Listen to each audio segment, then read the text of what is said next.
Evo danas vam želim pokazati kako se štampaju karte. Pa molim vas, pogledajte kako to radi. I halo, evo ga, ovako, to su ti bijeli papiri od kojih ćemo danas pokušati raditi karte. Evo vidite ovako, što je ovdje vrlo važno pomenuti, da sve karte su, ovi papiri koji će kasnije vjerojatno biti karte, su sve potpuno su svi bijeli. Evo vidite, tako da je to potpuno su bijeli. Evo, posložit ćemo ih tu ovako kako bi ih mogli jednostavnije i oštampat. Evo, to je to. Znači 1, 2, 3, 4, 5, 6, 7, 8. Evo, jedna karta je viška. Sad moramo izabrati koje ćemo motive raditi. Recimo, to su različite karte. Pa ćemo naći ovaj nekakav motiv. Pokušat ćemo ga izvući ne sumice ovako, nego kartu bez veze ćemo naći. Može. Evo, može tako jedna karta. Evo ovako. Ova karta je tako jedna desetka.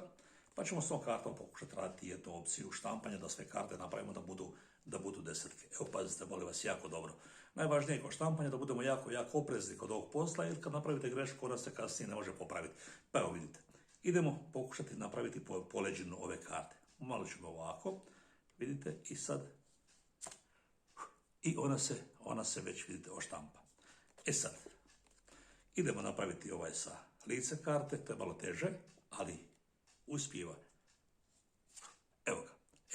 Sad imamo ovdje desetku, ali ta desetka sad je jedna pozitivna, jedna negativna. Pozitiv i negativ. Da bi radili kartu da bude ok, moramo to raditi sa ovim negativom. Evo. Pa da vidimo. 1, 2, vidite. I kartu i ovo oštampamo. Sad su karte, vidite, ok. Sad ćemo napraviti jedan mali eksperiment. Sa ovom kartom, malo ćemo pritisniti ovdje, vidite, ovako čvrsto. Pa ćemo staviti ovako to i na lice karte. I šta dobijemo? Dobijemo kartu koja sad ima na sebi na jednoj strani je i lice i pozadina. Evo.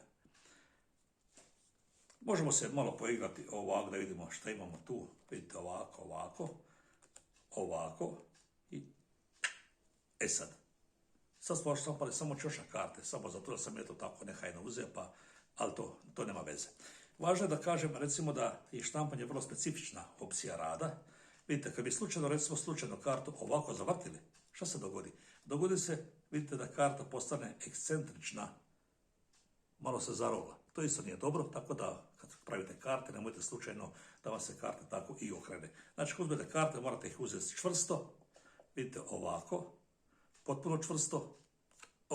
Vidite sad, nisam treba povlačiti ovo zato jer je karta još nije suva, pa vidite ostalo ovakve crte, pa to isto nije dobro. Dobro, idemo sad napokon napraviti jednu pravu kartu.